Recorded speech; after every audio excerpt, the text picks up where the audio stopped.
at an early age, I think I was interested in many things. I used to read a lot, but I also used to like to make things with construction kits and Okay. toys. I grew up kind of playing a lot with myself and kind of amusing myself and creating my own world of imagination. I think my interest started getting closer to science, especially in mathematics. I think I used to like to play with mathematics, and I remember playing and finding patterns in the squares, the sum of squares, how numbers can be written as sums of squares, the kind of general form of these so-called Pythagorean triples, like 3 square plus 4 square is 5 square, the generalizations of those.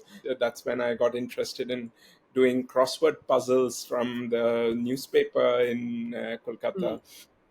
I used to sometimes spend a whole day trying to do a crossword puzzle. Oh, Even okay. now, I try to do it sometimes when I'm traveling, because that was 60 years of quantum mechanics. There was a special issue. There were many articles on this quantum mechanics. So then I remember being fascinated. What is quantum mechanics? This thing that describes the atom and so on. After my class 10, I thought I'm going to just study on my own.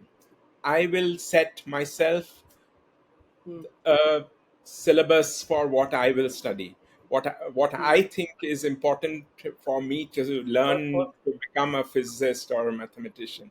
So I had developed a system where if I would find a good book, I would work out all the problems and do. all the book. Yeah, I definitely think in India there are many bright students who somehow, due to family or social pressure, don't do sciences because people think, oh, you will just become a school teacher or something like that. Hmm. They kind of look down on that, which is a very wrong attitude of society, I think.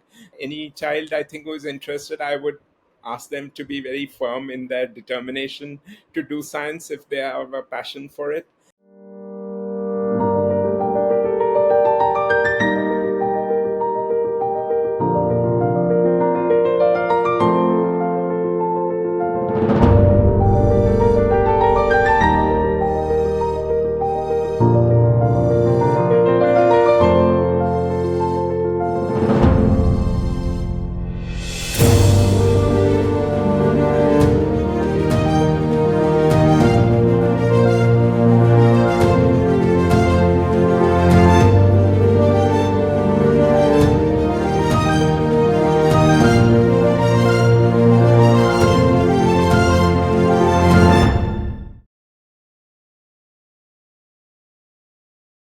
Hello friends, my name is Mehul Desai. In today's video, we are interviewing Professor Rajesh Gopakumar, the Center Director of International Center for Theoretical Sciences in Bangalore, India. He is a distinguished theoretical physicist working at the intersection of quantum field theory and string theory. His journey and insights are sure to inspire students, early stage researchers, and anyone with an interest in science. Let me provide you with a brief introduction to Professor Gopakumar. Professor Gopakumar completed his undergraduate degree in physics at IIT Kanpur before earning his PhD at Princeton University under the supervision of the renowned physicist and Nobel laureate Professor David Jigros, a noted string theorist. After completing his PhD, he undertook a postdoctoral fellowship at Harvard University. Following his time at Harvard, he returned to India and joined the Harish Chandra Research Institute as an associate professor, and then he worked there as professor.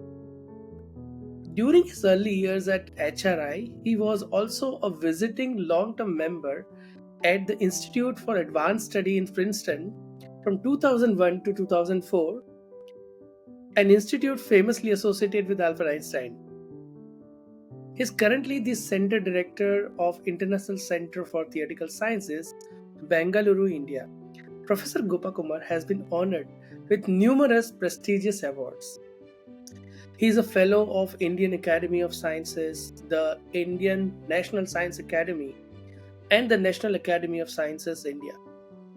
I'm eager to learn about his journey from childhood to his current role as the Center Director of the International Center for Theoretical Sciences.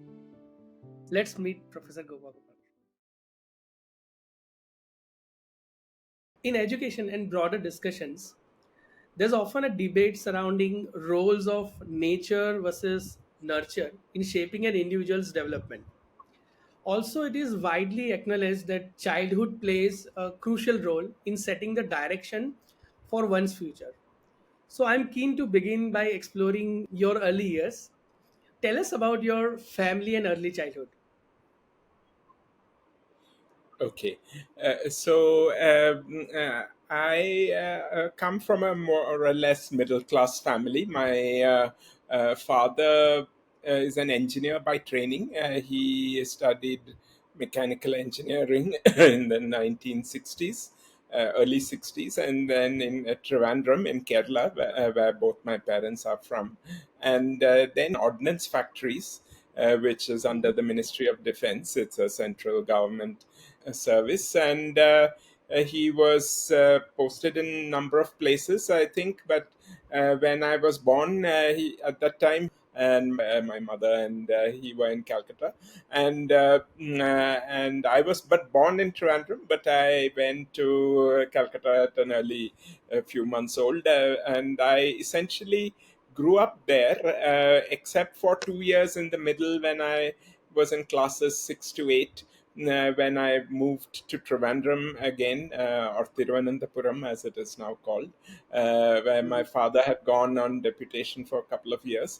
But otherwise, my till class 12, I was essentially in Kolkata.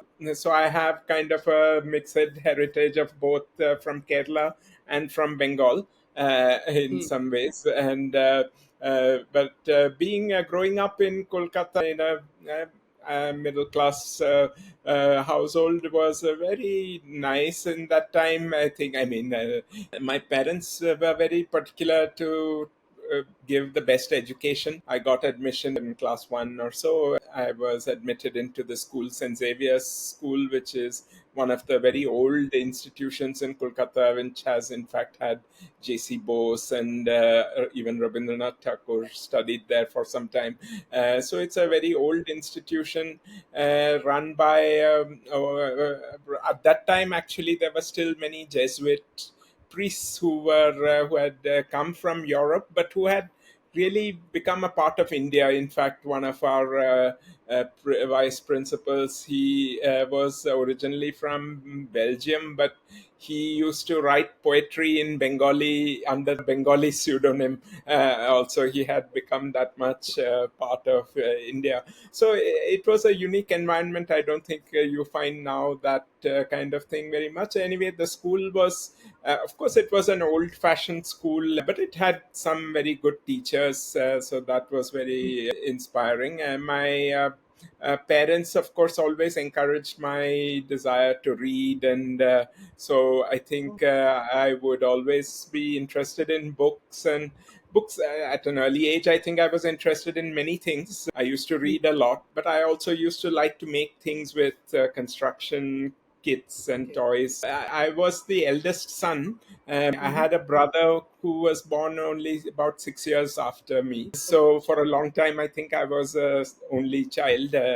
And so I think I grew up kind of playing a lot with myself and kind of amusing myself and creating my own world of imagination, let's say.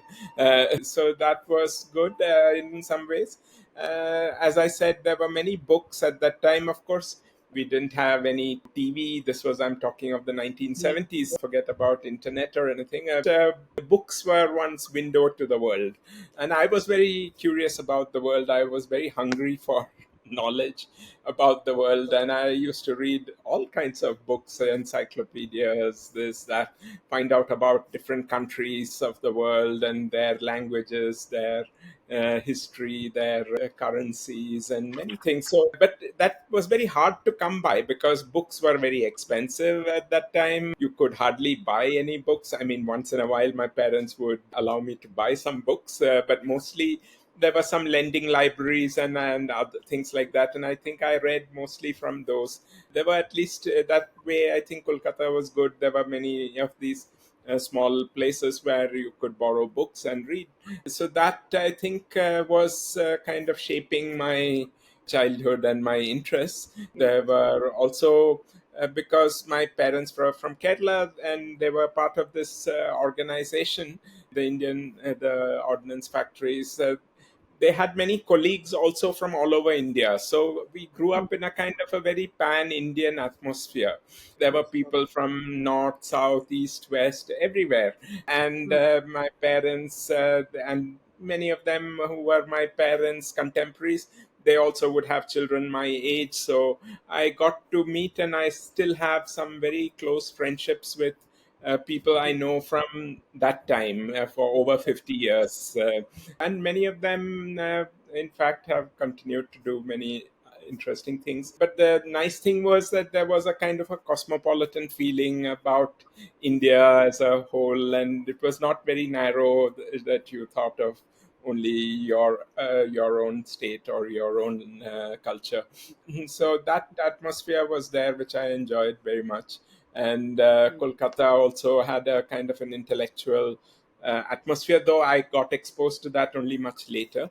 So in primary school, I don't remember very much for the school. I mean, I used to do reasonably well in school. I remember being always a little poor in the physical games, but so, and also I was very weak at Hindi. So I had to do Hindi as a second language, which was very difficult for me to figure out all the gender and the pulling, striling, which I, since as not I wasn't a native speaker of Hindi, mm, so that used to cause me difficulties in school. But otherwise, I think I was reasonably good in my school performance. So that was primary school. Then I went to Trivandrum. Those 2 years, even though it was only 2 years, it was actually very good set of years. Again, I went to a very nice school there, which had some good teachers and also, again, very stimulating companions, classmates. With mm, whom I used to discuss many things.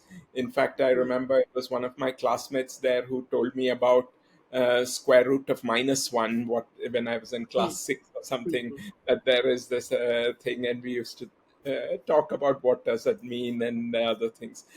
So yeah, so I think there's classmates, the school, the books, these things help. As I said, my parents were always supportive of trying to my of my reading and my interests. So those 2 years were very good for me. I think my interest started getting closer to science, especially in mathematics. I think I used to like to play with mathematics, and I remember playing and finding patterns in the squares, the sum of squares, how numbers can be written as sums of squares, the kind of general form of these so-called Pythagorean triples, like 3 square plus 4 square is 5 square, the generalizations of those. So I remember playing and experimenting and finding some things. And later also, when I moved back to Kolkata, class 8, again I had a close family friend, their son was my age, and we used to discuss a lot of maths together, and we tried various things like trisecting an angle, which was, we read somewhere that it was impossible, but we were still trying to see.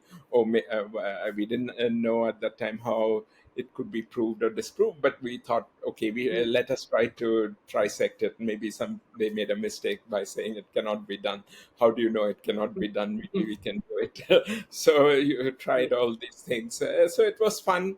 I think that environment, which my friends of my parents, I mean, the colleagues, and this thing helped me a lot.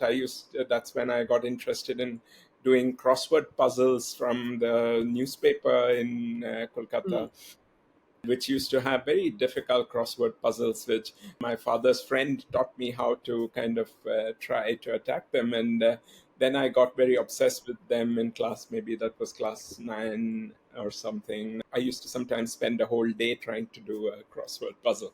oh, Even okay. now, I try to do it sometimes when I'm traveling, some of the cryptic crosswords, as they call it. So I enjoyed that in a way.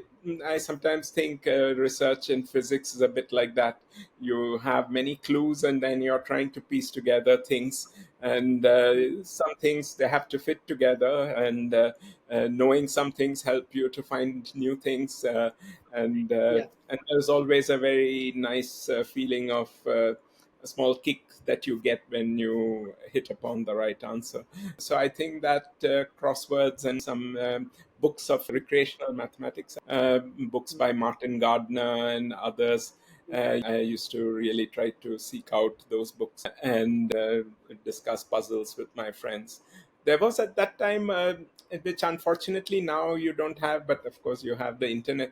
But at that time, there used to be the science magazines. There was something called Science Today and Hmm. Science Age. For Hmm. some time, I used to get the Science Today magazine, and that had Hmm. some very nice articles, especially on astrophysics and cosmology by some of the faculty whom later got to know in TIFR, like Padmanabhan and Ajit Kembavi and others who had written articles. Then there was also articles on the quantum mechanics. I remember 1985, because that was 60 years of quantum mechanics. There was a special issue. There were many articles on this quantum mechanics. So then I remember being fascinated. What is quantum mechanics? This thing that describes the atom and so on. So you had some teacher who exposed you to the world of modern physics and these theories, or it was through libraries and magazines and articles and friends who Yeah, shared? there were, and I mean, there were some good teachers who would occasionally say some things which would, I mean, I guess, suggest some new things, but mostly it was through books and magazines and through my classmates. I had another classmate in school who was also interested in mathematics, and he told me about how you can solve a cubic equation and a quartic equation. I mean, we had studied in school about quadratic equation. So like that, through friends, I think, is when I learned more about science and mathematics, at least at that stage, through friends and through books, magazines. Did they also pursue science, or are they currently in various other fields? Yeah, in fact, some of them pursued science till at least the undergraduate level. One of them, my close friends, he's still a professor of computer science in the US. Another person did his PhD in string theory. Another of my friends moved to some other finance job. Another close friend studied computer science in IIT Madras, did a PhD also in computer science, but afterwards went into industry as a successful entrepreneur in the Bay Area. But for a long time, everyone's interest was there in science, I think. I forgot to say that one thing, even in Trivandrum, when in class 7 or so, I got very interested in chemistry. In fact, Oh. probably that was even before I got interested in maths. I mean, I think the first time the chemistry labs where we could do some small experiments, I got very interested, and I tried to collect various chemicals to do experiments at home. And I used to put vinegar and baking soda and collect other things, some copper sulfate. Again, it was very difficult to get all these laboratory kits or any chemicals, but somehow I would try to get a few things from here and there and do experiments. And I think I liked that the things you could, I mean, it was fun to do those chemistry experiments and also electrolysis of water and see the bubbles Yeah. of hydrogen and Yes. oxygen arise. So those were fun things. And in fact, in a way, I think chemistry and maths came first in my interest, probably in class 7, 8, and so on. Mm. And then chemistry developed into physics because I wanted to understand, I mean, these chemical reactions. So then you had to learn about elements, compounds, and then you wanted to understand what the elements were, and then you were led to the idea of the atoms, and then that's when I learned later about quantum mechanics. What is it that makes atoms, what they are, and the pattern of the periodic table and the atoms. So that was very fascinating, and in a way, I think I was led to physics through chemistry, in Through some chemistry. sense, and also through mathematics. Yeah, so chemistry and mathematics came first before physics, so to say. I think the school physics at that stage was quite uninspiring. And even now, when I see my son's physics textbooks, the school physics, I mean, it was very descriptive. Many, maybe just a lot of statements were given. I mean, just to give a simple example, there's always people say kinetic energy is half mv square. So why half Yeah. mv square? Why not? Where is the half, and where is the, why is it like this? So all this, I mean, it was just sounded very kind of ad hoc. Anyhow, I think it was only later in class 11 and 12 that physics I began to, I think after being learning calculus and so on. So by class 10, I hadn't really thought about what I was going to do or anything. Of course, around class 10, everyone around you starts talking, and everyone is thinking about IIT or some other. Mm, At that time, I'm still talking of 1985. So this is the pre-liberalization era.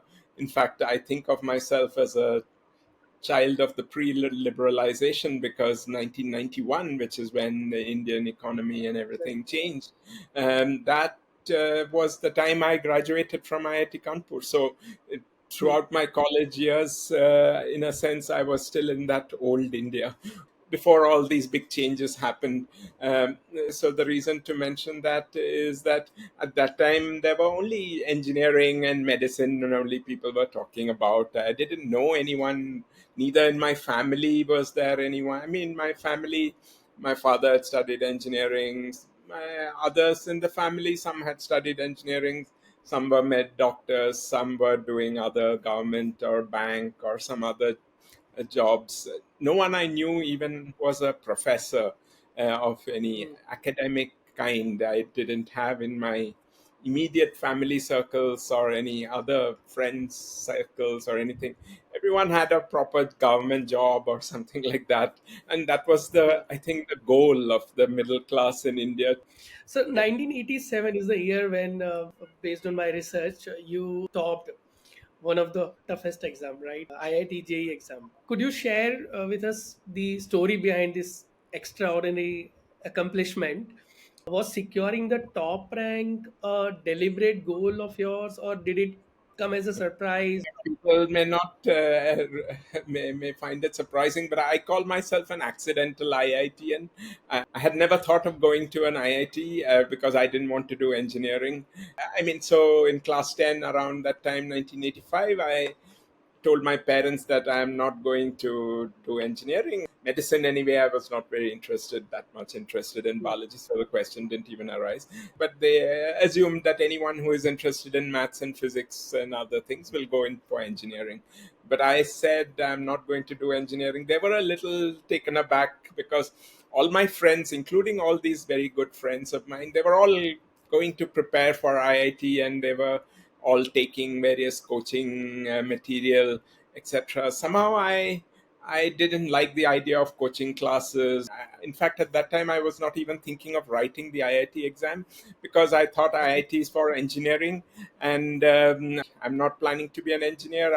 Kolkata has good colleges, Presidency College, and some other very famous institutions. I thought I could study physics there, since I was quite clear I wanted to study physics, maths, some combination.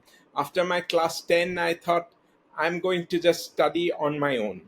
I will set myself hmm, a syllabus for what I will study, what hmm. I think is important for me to For, learn to become a physicist or a mathematician. So I had by then, by reading books and this thing, I knew what I had to learn. I knew I had to learn calculus, I had to learn algebra, geometry, and then people told me about this books by Resnick and Halliday on physics, which I liked, and I had seen also this Feynman lectures on physics in one of the libraries. hmm, So that, in fact, reading the Feynman lectures really excited me. So I knew the kind of background necessary. There was another beautiful book which unfortunately nowadays is not available, but it was available then in an Indian edition by George Gamow and Cleveland. uh, It was called Physics Foundations and Frontiers. It's a very hmm, nice book. It's in fact simpler than the Resnick and Halliday. it really teaches physics from a physicist's point of view. George Gamow was a remarkable physicist, but now it is very difficult to find this book. So I was trying to get a copy, and I had to finally I got some secondhand copy from someplace, but it's not in print anymore, which is I think a pity because it's a wonderful book. I can't praise it enough because I think it really shaped. Even before Feynman lectures or Resnick and Halliday, it really shaped my understanding of physics. And it was available in an Indian edition, so I worked out all the problems. So I had developed a system where if I would find a good book, I would work out all the problems and do. All the problem. Yeah, so in fact, I did that for. I studied even in class 10, I had studied calculus from another book called Teach Yourself Calculus. So, like that, I found books which I liked, and I just worked out all the problems. While you were working through those problems, most of the books, they don't have solutions, so you have to really Yeah, find various strategies to overcome those hurdles that you face to solve the problems, right? So if you needed help, like you had friends, teachers. there were some friends, I guess. Yeah, mostly I kept trying a problem until I could solve it, and there would be a few I couldn't solve, Consistent. and then yeah, I think somehow I would try to come back to it later or something. I mean, Mm, but I would try to keep at it. But that helped me, I think, that process those 2 years, especially in class 11. After my class 10 itself, I decided my class 10 that I'm going to just study on my own, and I'm not going to rely on school or teachers or school textbooks. So my parents were quite flexible. They let me skip many school days, and I would just sit at home and work. Then one important thing happened that one friend of mine, he was 1 year senior to me. He was giving the IIT exam, so he got admission to IIT Kanpur and went there to study mechanical engineering. And mm, so he was a good friend of mine. We used to live in the same apartment building. mm, So he told me that, IIT Kanpur, there is a 5 year MSc program in physics, which mm, you can join, which has very good teachers. I mean, and then he mentioned some of the physics courses. He said the teachers he liked very much. They taught some of the best courses he felt. And then he Xeroxed at that time the course book of the 100%. courses offered by the physics Mm, department and mm, a list of faculty and everything. And that looked very good to me. And then I said, okay, and maybe IIT Kanpur, this physics program, I should try to see if I can get into that. And At the same time, also in Kolkata at that time, there was a lot of problem with the colleges. There were a lot of strikes. College exams were getting postponed by a year. So there was a lot of unrest, student unrest, and everything. So many people were also telling me, well, the colleges aren't as this thing as they. So then mm, I thought, okay, I should give IIT this at least. Then I found there was similar program in Kharagpur also, but I thought, okay, if I get into this IIT Kanpur, this program, that's good. mm. But still, I didn't want to take any coaching classes. There was some book of questions that brilliant tutorials had, which Correct. I think based on my class 10 marks, I could get for 120 rupees. So it was relatively cheap. And then my parents were also a little worried because all their friends' children were all busy preparing for IIT. They didn't know what I was doing. But anyway, I had prepared, in a sense, I knew the material for physics and maths, and then I also picked up some chemistry and I gave the IIT exam. I didn't give any other engineering exams such. I mean, I didn't give the West Bengal JEE or anything. I gave the ISI exam to the Indian Statistical Institute. That year, the maths paper was very tough in the IIT exam. So I think somehow I must have done reasonably well in that. But I hadn't consciously thought of any. For the MSc physics, unlike if you want to do computer science, you have to get a very high rank. So I was Mm. not aiming for any high rank because I didn't want to get into computer science. The perseverance that you had to stick to a problem, and until you solve the problem, you work on them and you come back after some time and various ideas that help them. I think that's very important. They should stick to those problem and then try hard so that eventually they'll get it. And I think if we look at history of science, that's one of the important trait most of the scientists have. Like before we end this segment and we move to your time at IIT and PhD, is there any advice that you would like to give to students who are currently studying in schools and they have aspirations to pursue physics in future? Yeah, so I definitely think in India there are many bright students who somehow, due to family or social pressure, don't do sciences because people think, oh, you will just become a school teacher or something like that. Hmm. They kind of look down on that, which is a very wrong attitude of society, I think.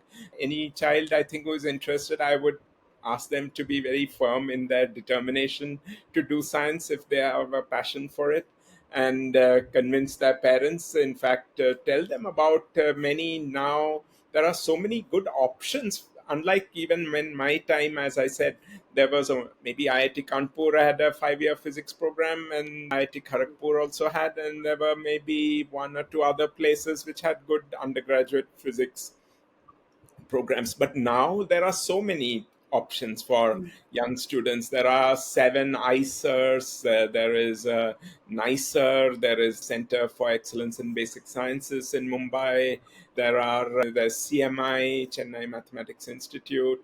There are many other colleges also which have come up. So, and many IITs now have IIT Madras also has an undergraduate program in physics. Many of the NITs, several institutions have now 5 year programs in physics or 4 year BS.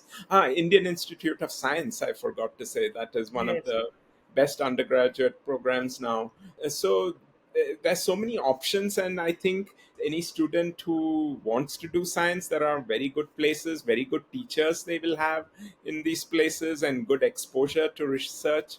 And they should convince their parents that as being trained as a scientist in a way is actually better than being trained as an engineer, because you can actually tackle a whole range of other problems. I know people who have had a undergraduate training in physics who are doing so many different things. People who are able to work from artificial intelligence or even environmental data science, anything, because the physics gives you a certain way of looking at the world, of analyzing it, and thinking about a problem. So that training makes you a good problem solver, which is what I think the modern day, even if you do not in the end decide to go in for academics or research, even then this training will be very valuable for you. So that's what I would like to tell any student.